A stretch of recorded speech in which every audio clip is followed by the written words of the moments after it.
a comenzar el día de hoy un breve estudio sobre el libro de Jonás. Ya sabía que iban a cantarla. Es una historia hiper archiconocida que se suele enseñar a los chicos de la escuela dominical, ¿no? Hay canciones y cuantas cosas más. Pero también hay muchas enseñanzas prácticas para nuestra vida y te invito a que podamos abrir nuestra Biblia en el libro de Jonás, que como todo profeta menor es difícil de encontrarlo, ¿no? Qué grave, la pegó Cristian. Joel. Vamos. Jonás, acá está, lo encontré.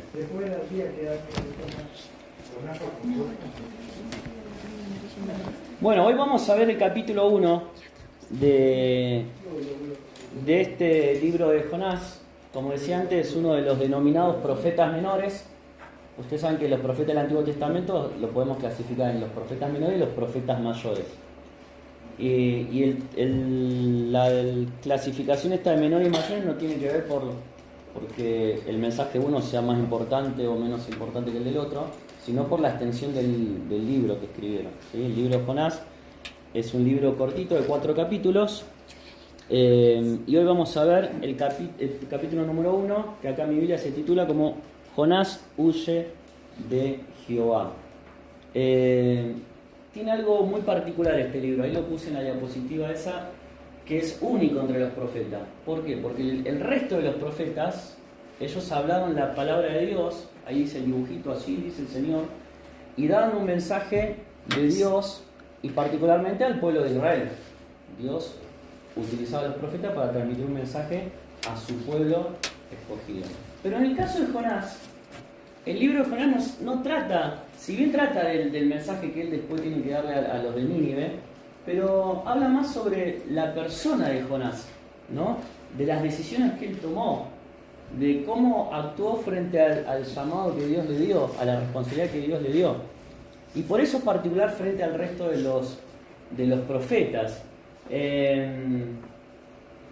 Y ahí en el capítulo número 1, que ahora vamos a leer, avanzamos en la diapositiva,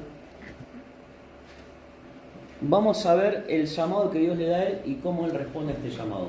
Antes de entrar en el capítulo 1, vemos también que hay otra aparición de Jonás en el Antiguo Testamento y está en el libro de Segunda Reyes 14, 23 al 25. Y ahí vemos que él fue profeta de lo que fue el reino del norte de Israel. Vieron que cuando se divide Israel en el sur y en el norte, las 10 tribus que van a poblar el norte de Israel tuvieron sus profetas y los del sur tuvieron otros profetas. Él le tocó servir como profeta en el reino del norte, y en el reinado precisamente del rey Jeroboam II, que fue un rey malo, uno de los famosos reyes malos. Fue un reinado bastante extenso, el de Jeroboam II o Jeroboam II. Y Jonás en esa oportunidad, sí, en 2 Reyes 14, 23, 25, le da un mensaje como optimista a este rey malvado acerca de Dios, de que Dios iba a estar con él y le iba a permitir extender sus fronteras hacia el norte.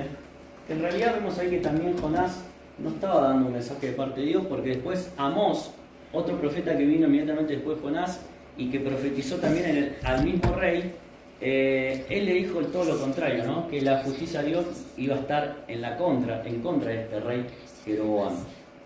Así que bueno, este es otro de los lugares donde se menciona a Jonás, y también se lo menciona en el Nuevo Testamento. ¿Quién fue uno que habló acerca de Jonás, de que estuvo 3 días en el Jesús?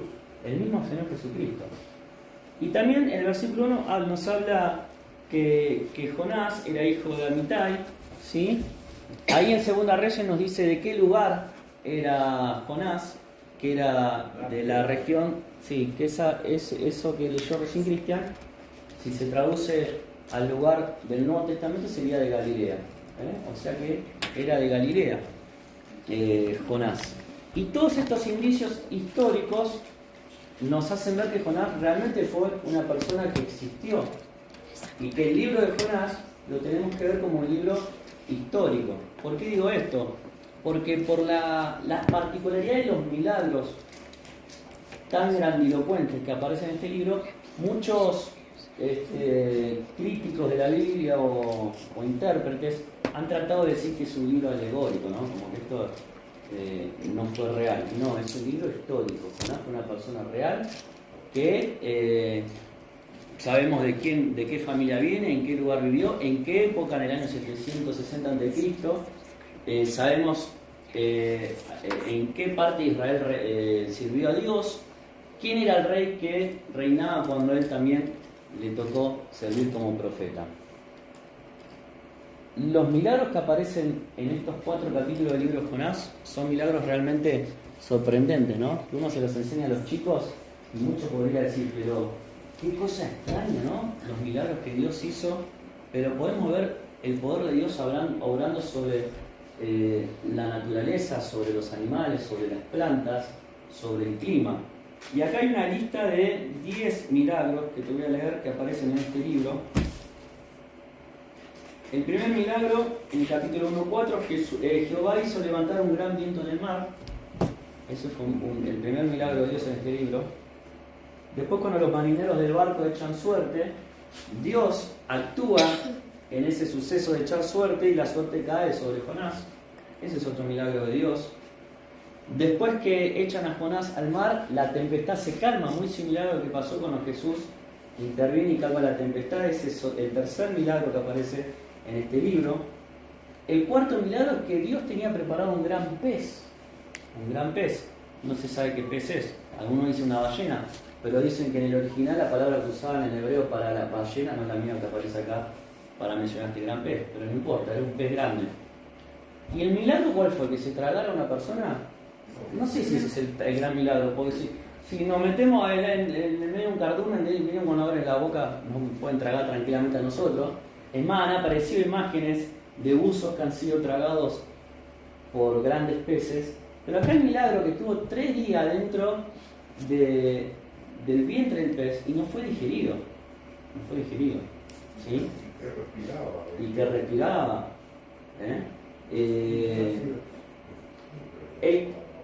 El quinto milagro es que lo tragara a Jonás vivo, como decíamos recién. Después otro milagro es que mandó al pez y lo vomitó a Jonás en la tierra. Ese es otro milagro de Dios. Otro milagro es que vio Dios lo que hicieron y que se convirtieron de su mal camino. Acá está hablando de los de Nínive, ¿no? Otro milagro es que Dios preparó una calabacera. Esto no lo vamos a ver hoy, ya es sobre el final de la historia. Un árbol que le dio sombra a Jonás, que creció de la nada. Después Dios puso un gusano que hizo secar y morir a ese árbol. Otro milagro de Dios. Y por último Dios preparó un recio viento solano. Fíjate, ¿no? Cuántas cosas aparecen en este libro de cómo Dios interviene dentro de lo que es su gran plan para lo que fue la vida de Jonás. Bien, vamos a empezar leyendo capítulo 1, versículo 1. Jonás, vino palabra de Jehová a Jonás, hijo de Amitai, diciendo: levántate y ve a Nínive, aquella gran ciudad, y pregona contra ella, porque ha subido su maldad delante de mí. Y Jonás se levantó para huir de la presencia de Jehová a Tarsis, y descendió a Jope y halló una gran nave que partía para Tarsis, y pagando su pasaje entró en ella para irse con ellos a Tarsis, lejos de la presencia de Jehová. 2 veces dice, primero que huye de la presencia de Jehová, y después que se paga el boleto y se sube al barco para ir lejos de la presencia de Jehová. Pero Jehová hizo levantar un gran viento en el mar, y hubo en el mar una tempestad tan grande que se pensó que se partiría la nave.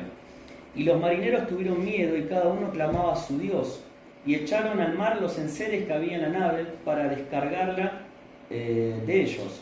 Pero Jonás había bajado al interior de la nave y se había echado a dormir.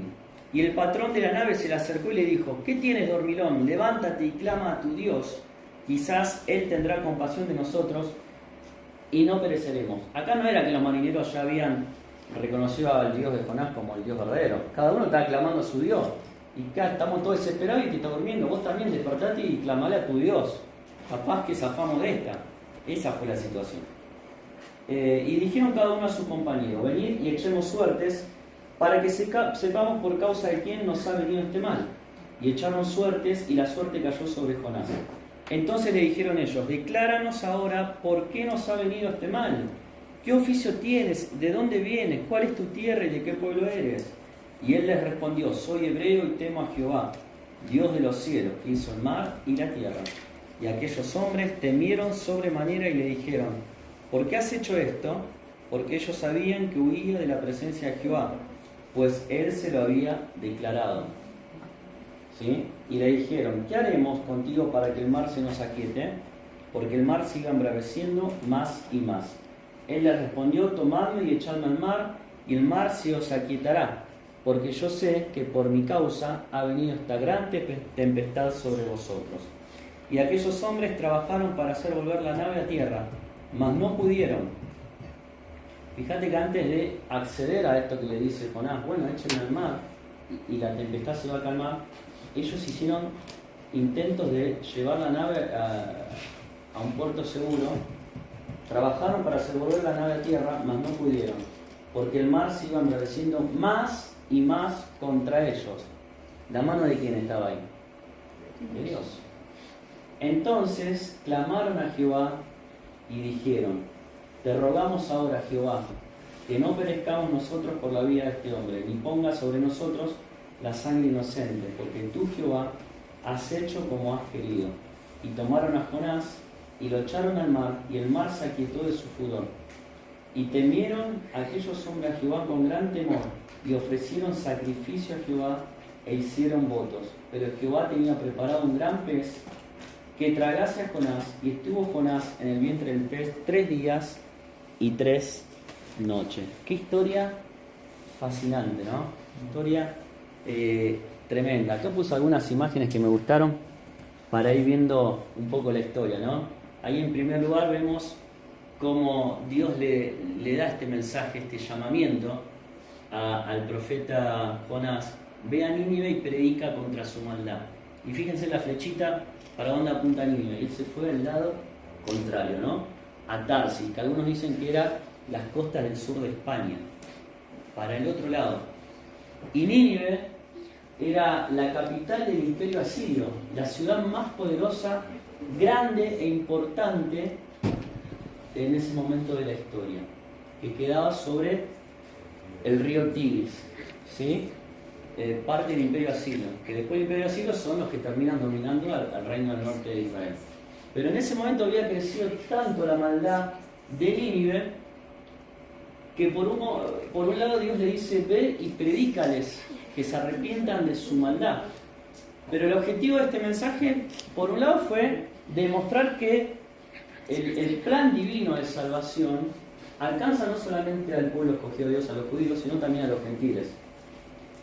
Y en segundo lugar, para darle una bofeteada también a los del pueblo de Israel y demostrarles que aún aquellos que eran sus enemigos más acérrimos tuvieron un corazón dispuesto para arrepentirse y escuchar el mensaje de Dios cuando ellos desechaban a sus profetas. El primer punto es la desobediencia del profeta. Vemos que él tuvo un llamado misionero, ¿no? Un llamado misionero para ir y anunciar el mensaje de Dios a Nínive, como decía recién, la capital del enemigo principal de Israel. Ahora, qué difícil, ¿no? Es ir a hablarles de salvación, de que se arrepientan a aquellos que son enemigos de tu pueblo. ¿Cómo se habrá sentido Jonás? ¿Cómo se habrá sentido? Algunos dicen: bueno, quizás no fue porque tenía temor de la maldad que había en Nínive, y cuando él como judío se acercara a predicar, no sé qué iban a hacer. Pero ese después lo vemos más adelante, en el capítulo 4, que no fue realmente el motivo por el cual no cumplió con lo que Dios le había dicho, sino que él no estaba de acuerdo con la voluntad expresa de Dios, no estaba de acuerdo con lo que Dios le está diciendo de que vaya a predicar a aquellos que eran enemigos del pueblo de Israel. Él no los quería, como judío los rechazaba, los discriminaba, y no quería acercarse a los de Nínive para predicarles el Evangelio. Por eso dice el versículo 3: cuya Tarsis, como decía antes, la costa sur de España. Y hay un comentario que les quería leer que me gustó mucho. A ver si lo encuentro.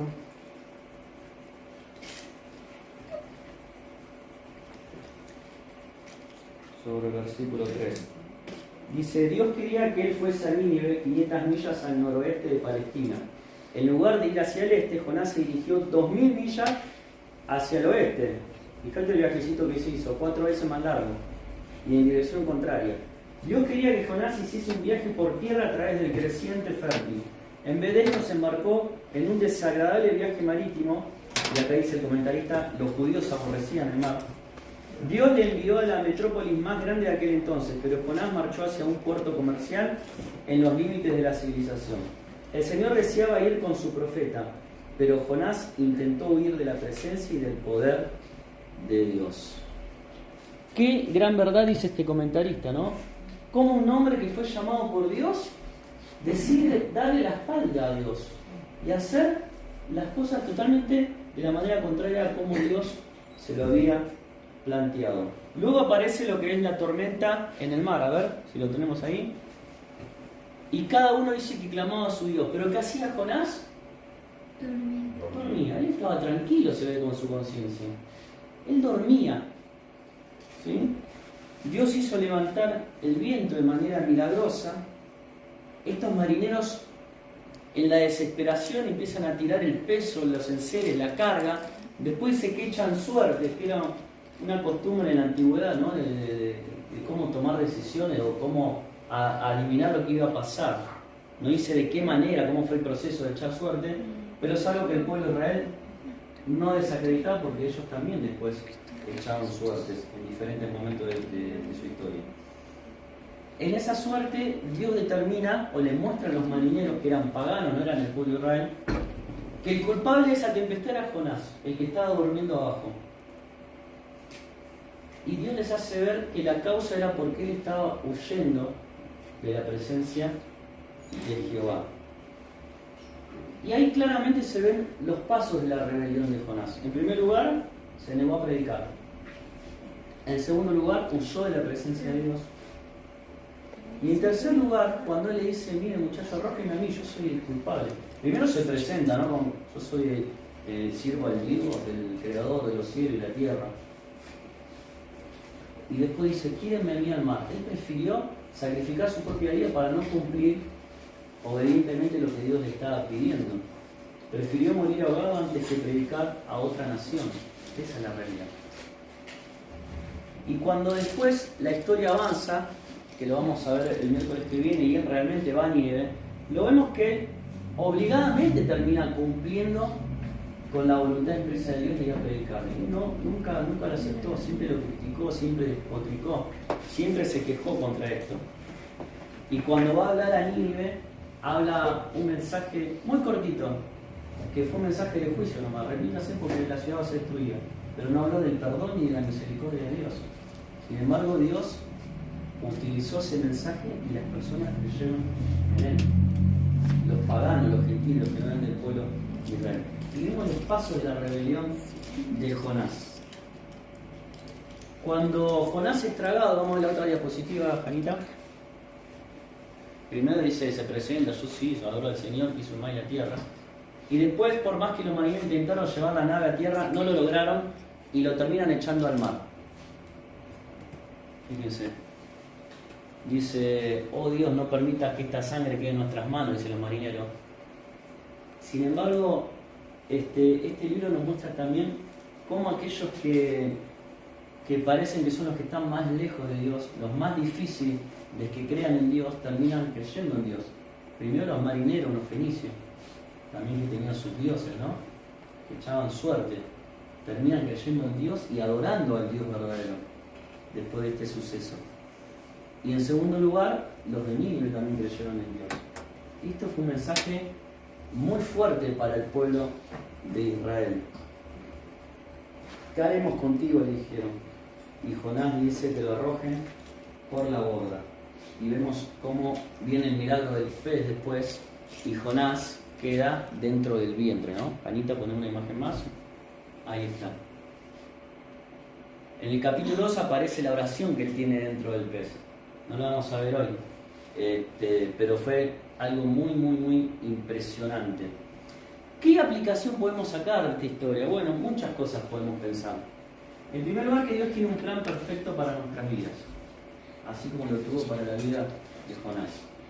Había un plan y una voluntad expresa que Dios le manifestó a Jonás. Ve a Nínive y predica.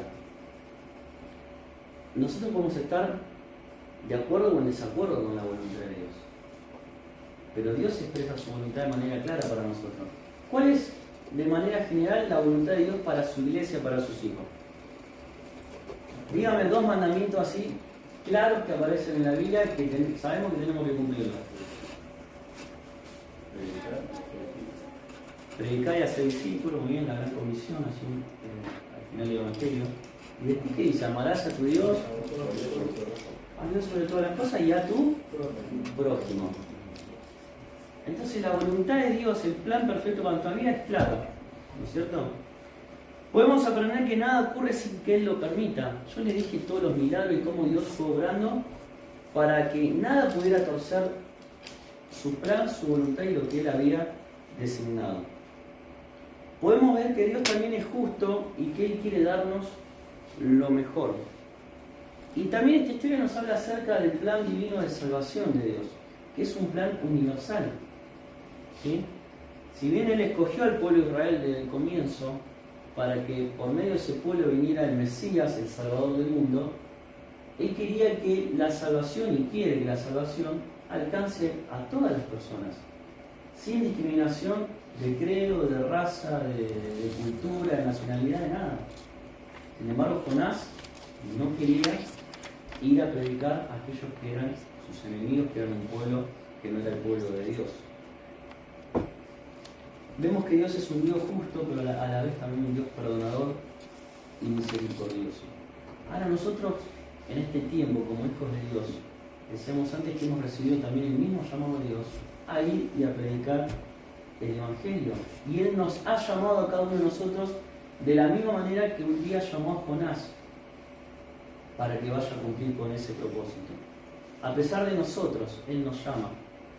Porque usted me dice, pero ¿cómo puede Dios utilizar a una persona como Jonás? Que nunca tuvo un corazón entregado a la voluntad de Dios, que hizo todo lo contrario a lo que Dios le pedía. ¿Y acaso Dios no nos llama también a nosotros a servirle? Y podemos ver en nosotros un reflejo también de Jonás. ¿Cuántas veces queremos huir de la presencia de Dios para no hacer lo que Dios nos pide? Nosotros también muchas veces necesitamos de esa disciplina de Dios como la recibió Jonás. No podemos negarnos al llamado que Dios nos hace a cada uno de nosotros. Y Él nos va a dar señales cuando no estamos yendo en el sentido correcto. Nos va a dar señales. Puede enviar una tempestad, un gran pez, no sé, llamarlo como quieras, a la prueba que quizás Dios permita en nuestra vida. O derribarnos al suelo, como en el caso de Saulo, ¿se acuerdan? Dios también le mostró claramente a Saulo que Él lo tenía para otra cosa. ¿Cuáles son las señales que Dios nos está dando de que quizás no estamos yendo en la dirección que Él nos marcó en cuanto al llamado que tenemos que cumplir como hijos de Dios? Nadie puede escaparse de la presencia de Dios. Y me acordaba cuando estaba viendo esto de una canción que cantábamos hace muchos años, cuando yo era chico en la iglesia. El estribillo dice: no puedo huir de ti, Dios. Aunque tantas veces traté, por más que busqué, solo paz encontré cuando en Cristo me escondí. ¿No te acordás de esa canción? No. ¿Cómo decía el estribillo? De Dios no te pecando, caminé, mi antojo yo seguí y nada me importó. Más tarde lamenté el tiempo que perdí. Qué tonto fue querer huir de Dios, dice esta canción. Y después dice: no hay monte o valle o mar que me esconda de Él. Muy lejos yo me fui y aún su amor sentí. Aún su voz soy. Es impresionante, ¿no? Esta canción. Y pensar en las veces que nos apartamos del camino de Dios. Y de las personas que abiertamente, ¿no?, dejan el camino. Y nos sorprendemos, pero ¿cómo esta persona venía a la iglesia, adoraba a Dios, decía ser un hijo de Dios? Y ahora de repente está en el camino totalmente contrario. Se está yendo para Tarsi, ¿no? Y uno no lo puede creer. Y entonces yo me preguntaba, ¿serán felices estas personas que, si realmente son hijos de Dios, estar en el camino contrario de Dios?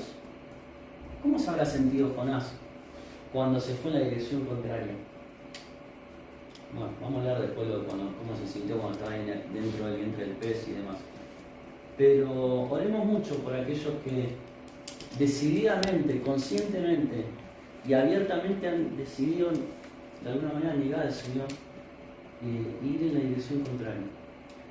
Pero tengamos cuidado también nosotros, que estamos intentando seguir el camino del Señor, nos congregamos, tratamos de estudiar su palabra, pero a veces también rehusamos a seguir el llamado de Dios y la dirección que Él nos marcó para nuestra vida. Jonás no aceptó de lleno la voluntad de Dios, aunque después se vio obligado a obedecerla, ¿no? Por lo que le pasó con la ballena, no le quedó otra. No le quedó otra que ir a Nínive y cumplir con lo que Dios le había pedido. ¿Cuánto más fácil hubiese sido para su vida si lo hubiese obedecido en una primera instancia? Y como decía recién la canción, más tarde lamenté el tiempo que perdí. Qué tonto fue querer huir de Dios. Muchas veces nosotros, si miramos para atrás en nuestra vida, tenemos que lamentarnos del tiempo que perdimos por no haber obedecido a Dios cuando Él nos lo pidió. Jonás no entregó su corazón a Dios, fue crítico, fue rebelde a lo que Dios le estaba pidiendo. Y creo que la enseñanza más grande que hoy nos puede quedar es que nosotros tenemos que tratar de no ser así, tenemos que amar a Dios y a su plan divino para nosotros. Servirle con todo el corazón y no por fuerza. ¿Estás viniendo a la casa de Dios con un corazón dispuesto, alegre, servicial, o lo haces por obligación? Jonás fue libre pero obligado, no lo hizo convencido de corazón porque sabía que estaba sirviendo a su Dios. Lo hizo porque no le quedó otra.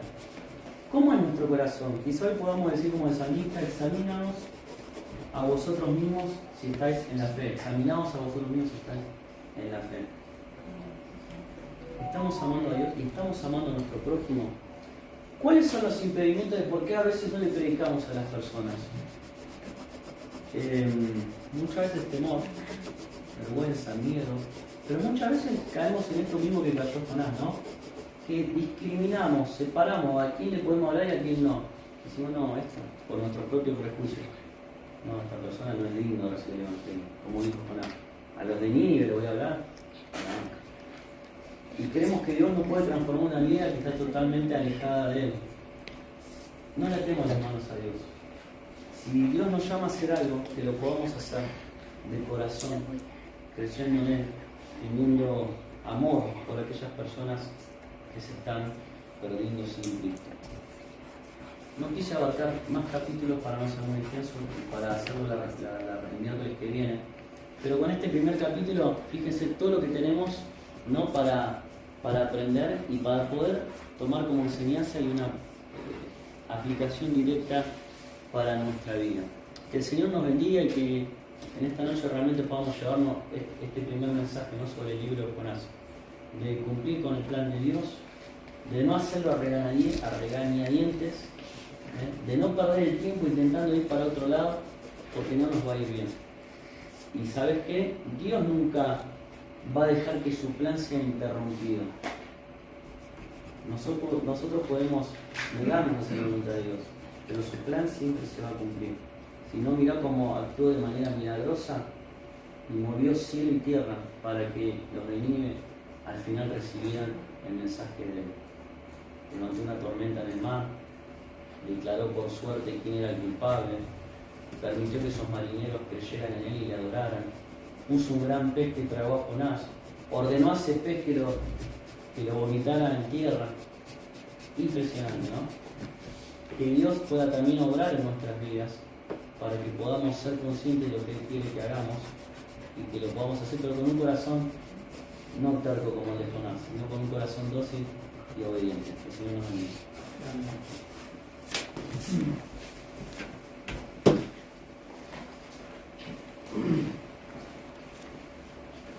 Bueno, terminamos con este tiempo. Gracias al Señor por su palabra.